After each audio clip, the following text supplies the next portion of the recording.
Today, we're going to do something a little different. We're talking to a tech company, but this one is at a very early stage. So I want to find out what it is like for a woman of color to build a tech startup from the ground up. So stay tuned. Hey everybody, this is Chris Brandt here with another FUTR podcast. Today we have with us Fisayo Oluwadiya, founder of Resactly, a tool that helps groups of people find the best restaurants based on everyone's individual food preferences and dietary restrictions. It finds the sweet spot of restaurants so nobody is left out. Now Fisayo is just at the beginning of her journey with this company. She has her MVP up and running, but now she needs to grow it into a profitable business. So we're going to talk to her about what that journey looks like. Welcome, Fisayo. Hi, thank you for having me. That is quite the introduction. I appreciate it. Well, I'm excited to have this conversation because I think, I talk to a lot of startups and, most of the time I'm talking to post angel kind of investment companies.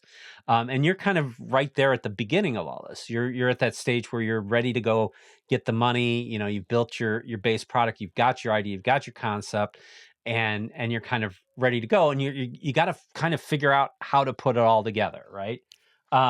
So before we get going, can you just tell us all your story? Who are you? Who are you? Where'd you come from? Who am I? Where'd I come from? I come from the very sunny country of Nigeria. I know we're not looking great in the news right now, but yes, born and raised. My story, or I should say my involvement in food, is something that has been in my life, my entire life. My paternal grandfather was a chef. My maternal grandfather owns a farm, a cocoa farm. My mom owns a mushroom farm, vegetable farm, chicken farm, piggery, all of that. Oh, wow. And she's also a caterer. And even forgetting all of that, I am a Nigerian woman. So if I don't know how to cook, I will be disowned. So all of that put together, I've always just had this obsession with food. So that's the food passion. Yeah. I didn't actually truly explore that until I became a principal engineer at MLB about 6 years ago. At that point... And MLB, you mean Major League Baseball? Yes, Major League Baseball. For those not down with all the sports lingo. Ball distinctions. Yes, at Major League Baseball. So I was, 33 years old, and I'm like, great, I'm a principal, I've peaked. Now what? What do I do with my life? I know obviously I'm going to be a principal at other companies if I ever leave MLB, but I don't think I'm going to find life satisfaction by just hopping companies doing that. So let's explore other things. And that's where my obsession with food came back. I was going for a lot of these tasting menu meals, and I was having them by myself. So it was just a case of, okay, let me entertain myself, take photos, notes. Then I started writing about it, posting about it online on my blog, and then I got a followership. Fast forward 6 years, I have a significant following, and I'm thinking, great, another achievement. Still, again, now what? And then it became a case of, all right, OpenAI is released. It's getting this mass following. This is a startup right from the beginning. They weren't expecting this much of a following. And it's like, why don't you try to have a product? Build a startup. Everybody seems to be doing it. There are a lot that fail. So, well, and it's interesting you talk about OpenAI, right? Because I think OpenAI is breeding this whole next generation of entrepreneurs who are building businesses around, if not OpenAI, at least large language models, right? Yes, definitely. And I am one of those people. I'm only scratching the surface as far as my leveraging OpenAI with Resactly. Because honestly, right now, I'm really only using it for natural language processing and sentiment analysis. But there is so much power behind OpenAI, and I'm definitely going to tap into that and use that again across all of my product suites. OpenAI launched, and I thought, okay, start a startup. You probably will fail a million times, but I'm in good company because 35,000 startups failed last year, so I won't feel alone. I've had my share. So it was just like, give it a shot. Okay, what are we going to do? Let's do something serious. Let's build something in finance. Got bored. Let's build something in medicine. This is definitely not the way to go.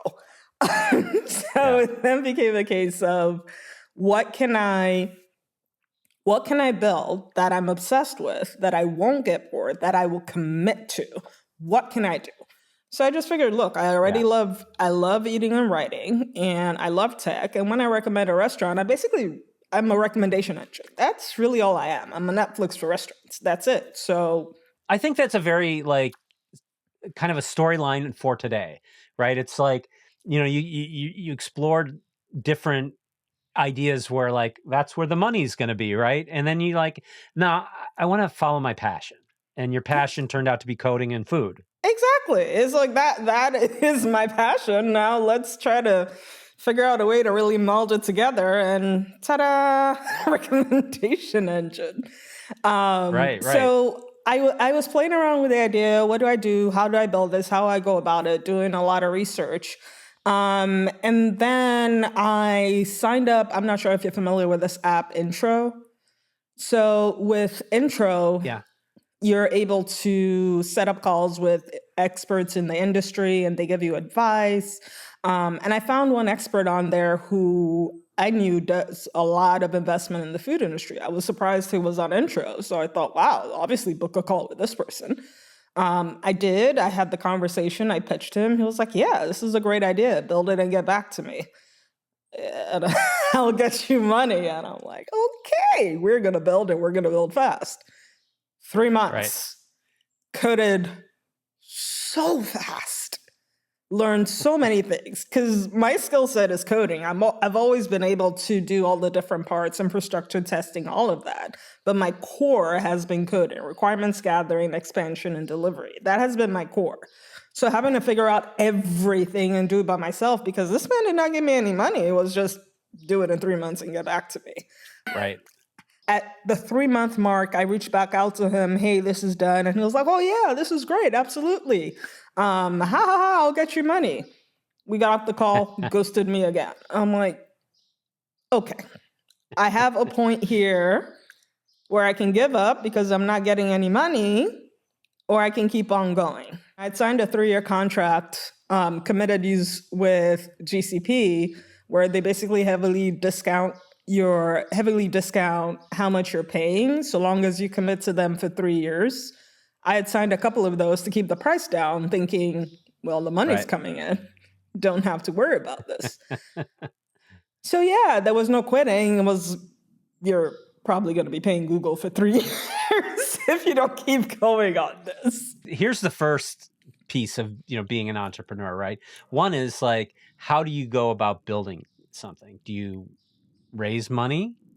Or do you bootstrap it? Do you, tap into your friends and family network to get going, and then just kind of slowly build it and make it profitable? It's a slower path, but you retain control and equity, right? Or you build fast and you get outside financing. The thing that I've also seen, what you're experiencing, is a lot of people say, "Oh yeah, I'll get you money. I'll get you money." Yeah. A lot of people everybody's saying, yeah, we'll get you the money. Yeah. Very few people will actually deliver on that promise. It's hard. Everybody says yes, but only a few people mean it. Yeah. And that was a very painful realization. Because it sounds like you kind of have to go back to bootstrapping your company. Is that where you're at now, or are you still looking to raise money? I am bootstrapping my company, and I am going to do this for as long as I possibly can. I prefer this. I am grateful that I did not get funding, because I'm able to go at my own pace. My pace is fast and it's breakneck, but that's just me. But I don't have this pressure, this never-ending pressure, as they say in Nigeria, foot on your neck to deliver well, you say that something. in the U.S. too, by the way. Okay, I've had a foot on my neck plenty of times. So you see what I'm saying? I don't have that pressure. I just have my passion and my drive to succeed, and I will never fail, because I do not give myself permission to fail. That's the only thing that's pushing me and driving me to build out this product. So That's a I'm very, very bootstrapping. Nigerian perspective. You do not have permission to fail, so you will not fail. That's right. Right. Well, so tell me, like, what is the idea? What is Resactly? I mean, I kind of talked about it in the intro a little bit, but tell me more about like what your vision for it is. So Resactly is a product that offers a number of different things. What I speak about it being, for the most part, is the leader in extreme personalization and dining. Simplifying that as Netflix for restaurants. That Right. is basically the consumer eater landscape. But there's also feature functionality that it provides to restaurants. Because I'm doing a lot of data analytics and data collection, that I can provide tools to restaurants that they're able to then use Resactly to make data-driven decisions about their menus. Right. An example I keep on giving is I have the dietary preferences of everybody in a particular zip code. If you had that information and you knew everybody in your zip code is a vegan and you have a steakhouse, you might want to adjust a little bit. So Yeah, sure.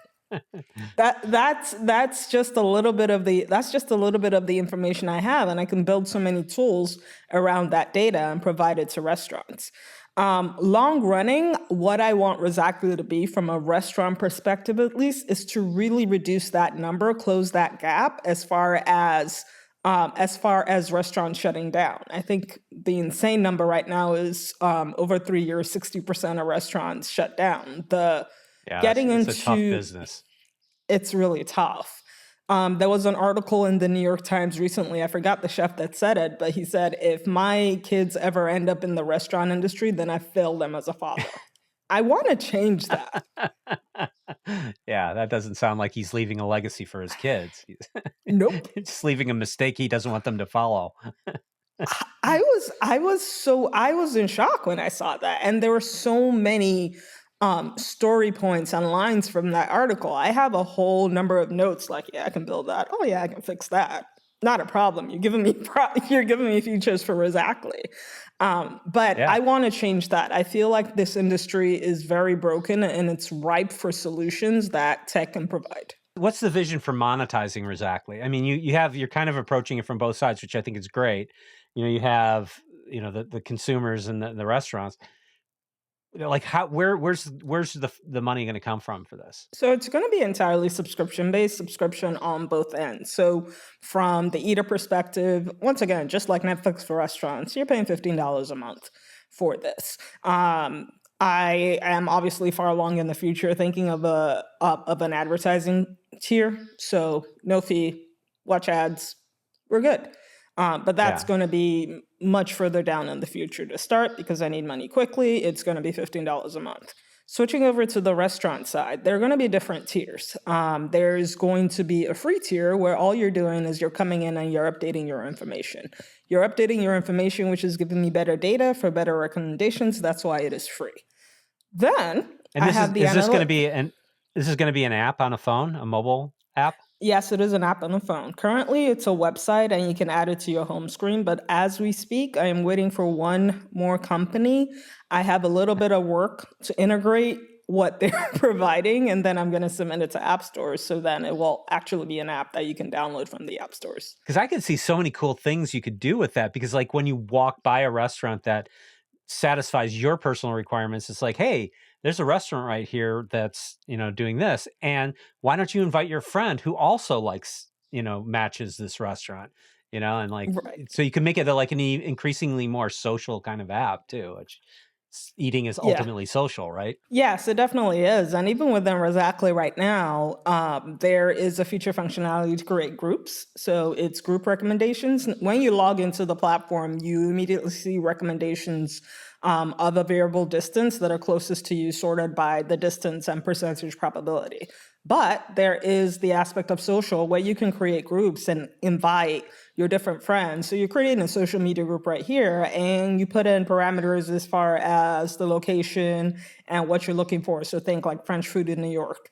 That will then create a recommendation of a recommendation of restaurants that match your query for the entire group. On that recommendation, you can see the percentage probability you'd like it and also the percentage probability that the group likes it. You can dig in deeper to see for every person what it is. And there's a chat functionality there. You guys can have that discussion of, okay, let's go to this restaurant because this is the probability, this is the highest probability, probably dragged down by that one person. That would end so many arguments. There's that no, one person. Like, my family, well, I'm that one person most of the time. That's, I'm always like, because I don't eat meat. And so like, I'm always in like, oh, all they have is, it's an all bacon restaurant. I'm like, cool.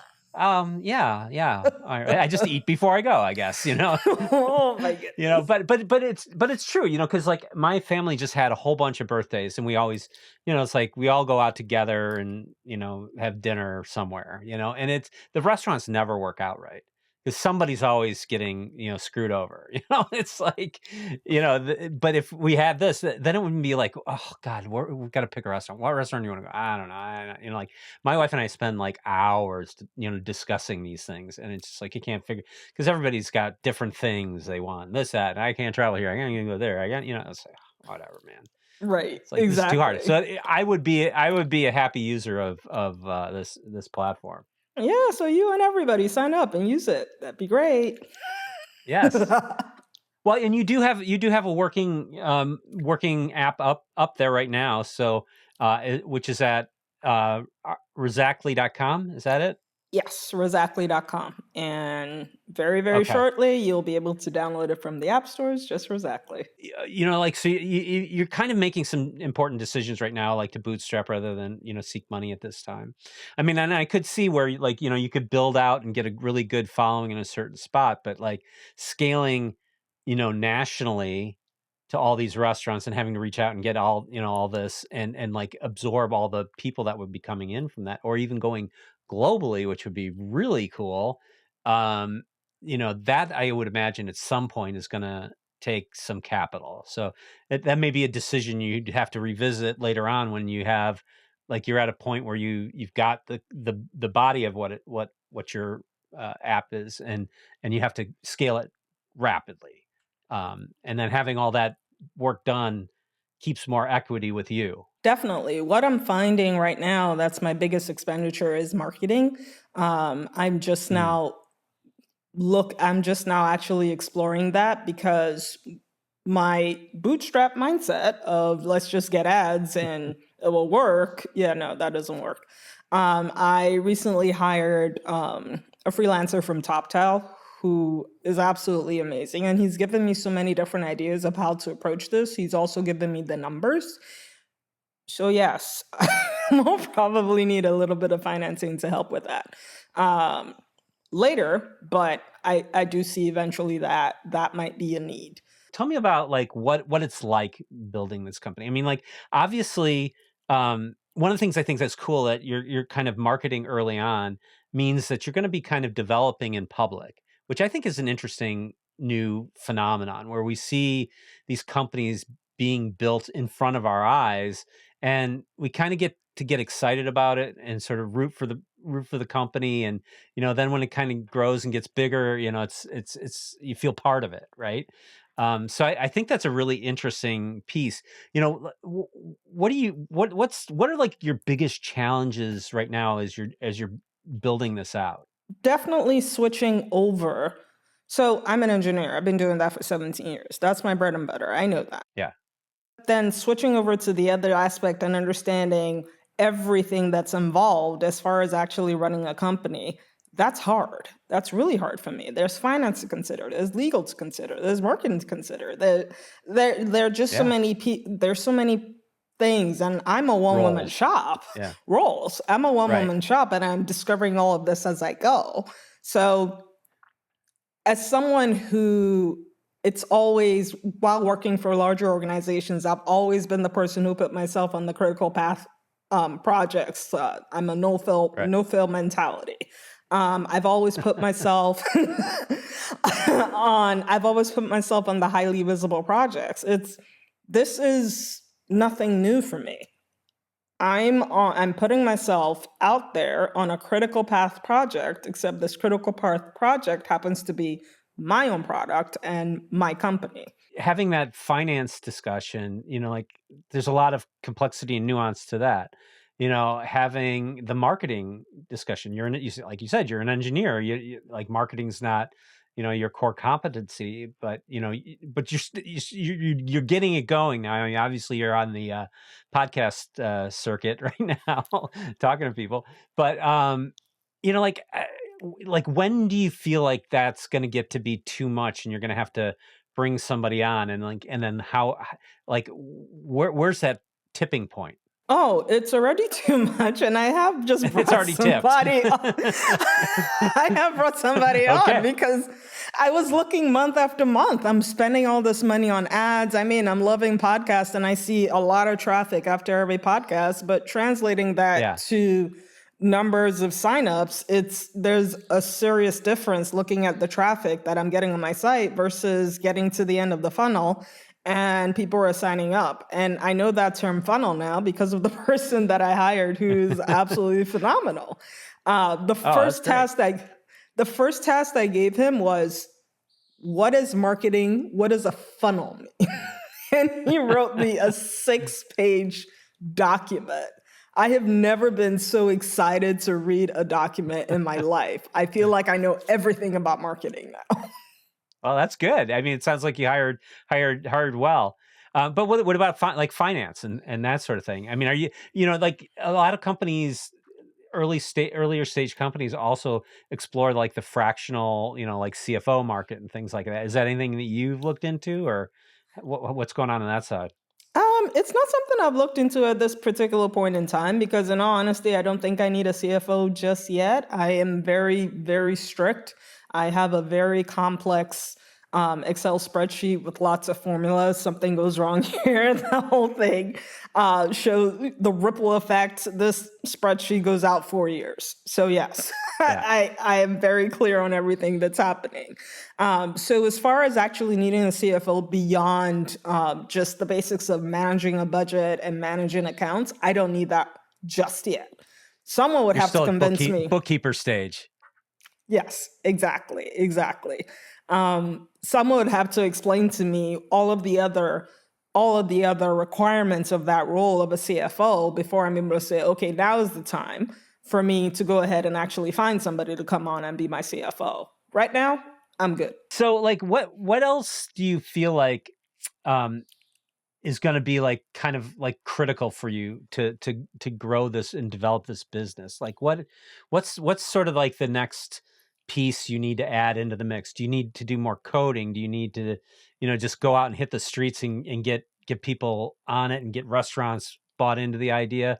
Like, or is it all of it all at once? Everything everywhere all at once, as it were. It is that, but I have in fact managed to actually finally put it in a tier what exactly it is I need to be doing right now. And that is getting people on the platform, using it, giving me feedback, and doing exactly what you said, developing it in public. Because as soon as I get more people onto the platform, not only am I getting feedback that I'm building the right product, I'm also getting requirements because I want to make sure I'm building something that people actually want. So I have the feedback now.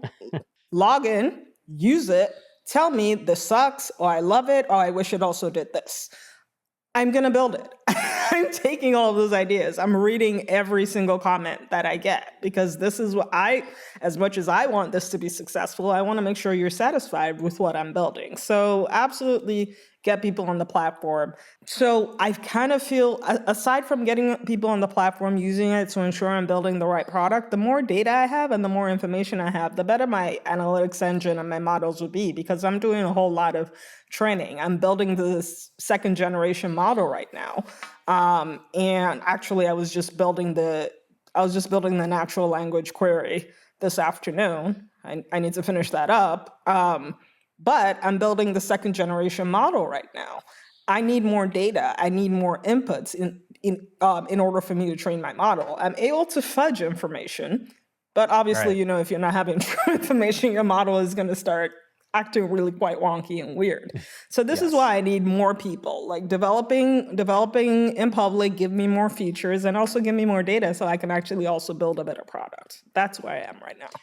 In the past, we always saw these products that were like the vision of somebody inside of an organization, and they create it, and then it gets out there, and eventually they get that feedback. But so many new companies. I mean, first of all, you can build a product so fast nowadays. I mean, there's so many tools that like in the cloud, and like there's all the models, AI models, and things like that that you can kind of put together, and it's a lot of the stuff that is just widely available. But it's a very different world in which we're seeing like companies like hone in on that mark of like what the customer wants a lot faster, because like what you're doing, you're getting out and getting their product out to market faster and getting that initial feedback, because not only are you like getting to the answer, it's like the time that it takes to go the wrong direction is really hard. That's something you never get back, especially when you're a one person shop, right? Right, definitely. And I'm always definitely a proponent of fail fast, and this is fail fast redefined.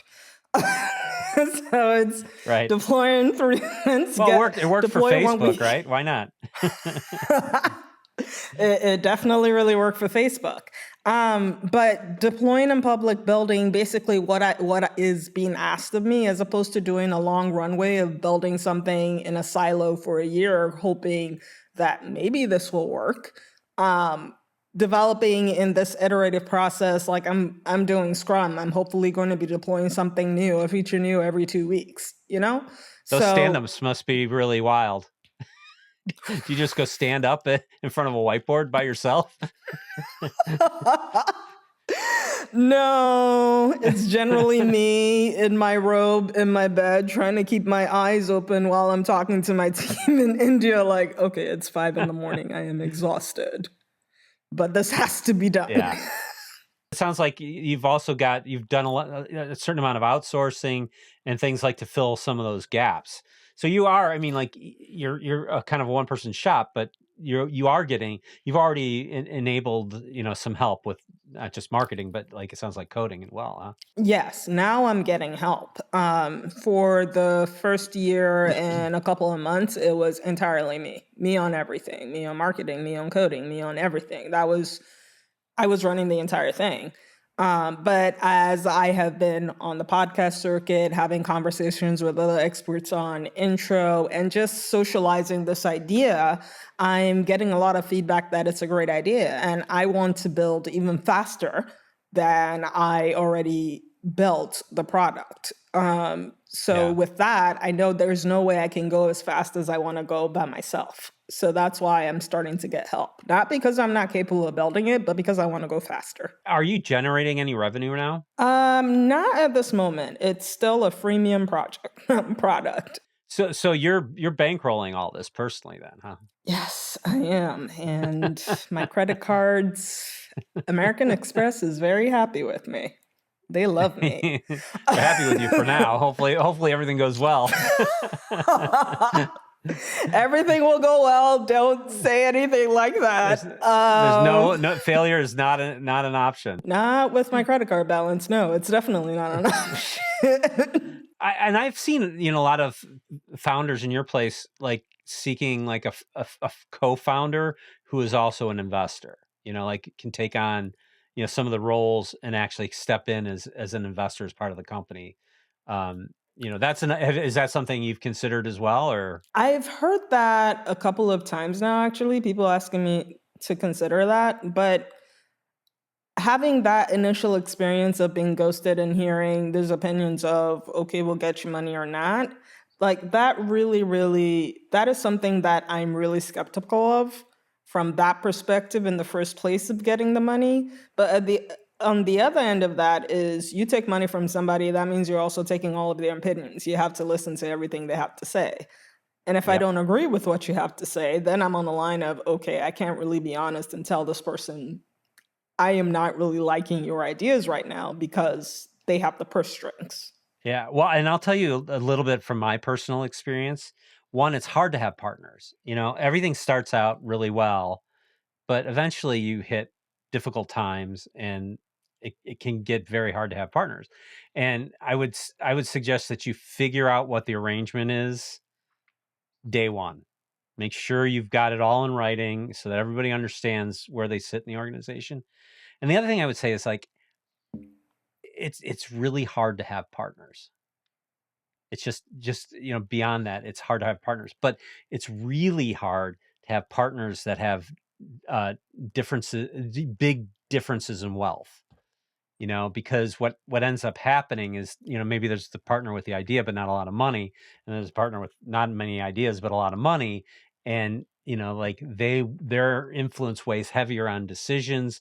And if you don't have the money to match what they're doing, you can get left out of things down the road. So, think long and hard about the partnership piece of it, because that can be, Yeah, I mean, that can be a tricky one. yeah, that concept of somebody else controlling the purse strings is not something that's foreign to me. Remember, I grew up in Yeah. Nigeria, where essentially the man makes the money, so you ask for permission for everything. And growing up, I was like, this is not a life for me. I'm not doing that.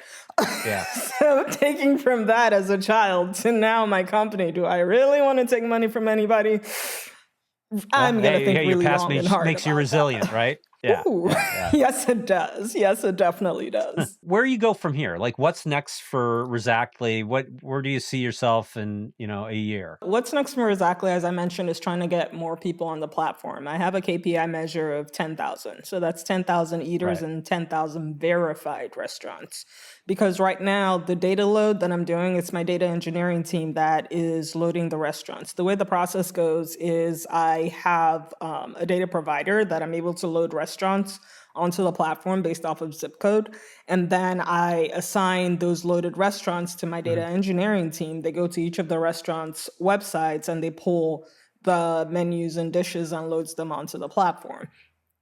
Then one of the engines I have basically goes through each of the dishes and tries to figure out what is in each dish and what the preparation was. So that's additional data that's parsed out.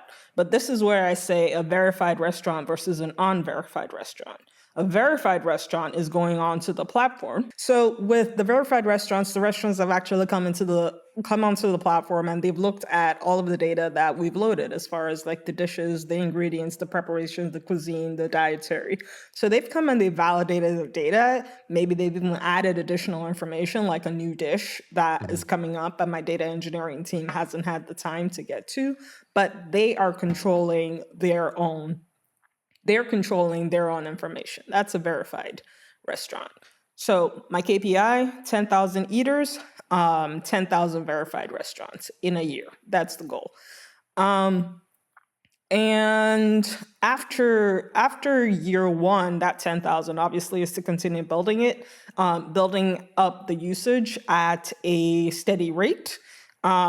But also to build more features for the restaurant. So right now I have the key features for the eaters. You come, your profile, it recommends. It's time for me to now focus on the feature functionality for the restaurants. That's what I'm doing right now. My designer is revamping the dashboard that I've created. So with that, there's obviously the metadata that they'll come and update. But then, as I mentioned, there is the analytics based off of data I'm collecting. There is like cost estimation. So think about it. If there are 5 American restaurants, you're one of them in the same zip code, and you're all serving steak, yours is $50, and then the rest are varying degrees of 25 to 30, you're obviously charging too much. You have to show why people should come to your restaurant and visit yours. So providing the tools to be able to see the cost estimation and to be able to see how you have to adjust what your menu is such that you are attracting, providing tools that are able to provide that information for a restaurant to be able to provide the right menu items. Those are the kind of tools that I'm building next. So I'm focusing more on the tools for the restaurants. Past that, so these are 2 personas that I've created that I'm working on right now, the eater and the restaurant persona. Next is the chef persona. So not all chefs are actually associated with restaurants. Some work at restaurants, some want to work at restaurants. Some are perfectly fine having just pop-ups. Some want to have their own restaurants. There's a whole ecosystem of chef and what that world is, and there's no structure around it. So building structure around the chef persona, basically taking a chef's creativity and merging it with business acumen, aka LinkedIn for chefs, is another persona that I'm going to explore and I'm going to build. Especially that role of the chef who's trying to get to build their own restaurant. What are they always looking for? They're looking for funding. Let's have them not go through my pain point of looking for funding. Let's have an investor persona coming onto the platform, and then basically you do yet another recommendation engine or matrix that's basically able to pair an investor to a chef based off of key information that both are providing as far as what would make for the ideal partnership. That is a persona I'm just writing the ideas down, like that would be cool. That's something great to do. I would like to do that probably in year 3 to year 5, get that done. Well, that's a lot of cool stuff. I mean, one thing I would love is like every time I'm looking at for a restaurant, getting to an actual menu is the hardest thing ever, because it's like it's like go on their website and then you can sometimes find the menu, and sometimes it's like a PDF. Sometimes it's like, you got to go to their order online menu to get to like just like one place to see the menus, just in an easy way to view them, because they're so not easy to view now. And since you got all that, you're getting all that data. Just for me, that's just my personal feature. If you could just have that on my version. That's already there, and it's public. I have the public restaurant page and I have the private restaurant page. The private restaurant page has your own personalized recommendations. So obviously you want to look at that one. So you go to the menu, it shows you the dishes, it shows the recommendation. But I do also have the public restaurant page that's simply providing information about the restaurant as well as the menus and dishes. So that's already there. You can go ahead and do that. Search Resactly, search for your restaurant.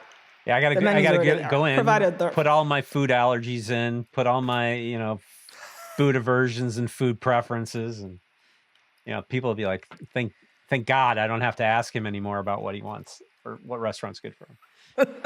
I think I'm annoying to people when they want me to go out with them. So I had to stay here in the basement. I mean, it's the podcasts. I don't get invited anywhere anymore. It's the way of the future. You won't be alone anymore. It's the way of the future. It's amazing. You're going to get me into social gatherings. It's going to be incredible. I don't know what I'm going to do with myself. Fisayo, I appreciate you coming on. It's a really cool story. I love your enthusiasm for it. I'm excited to see where it goes. I like the idea too. I mean, it's definitely something I would use. So, let's stay in touch, and I want to see like how your company grows. And if you ever need anything, I know a bunch of people, so maybe I can connect you to the right ones. So long as they don't ghost me, I'm good. No, I can't promise that, because they ghost me too, but Well, thanks so much for being on. Really appreciate it. If you like what you saw, give us a like, think about subscribing, and maybe even share a link to a friend who might be interested. And I will see you in the next one.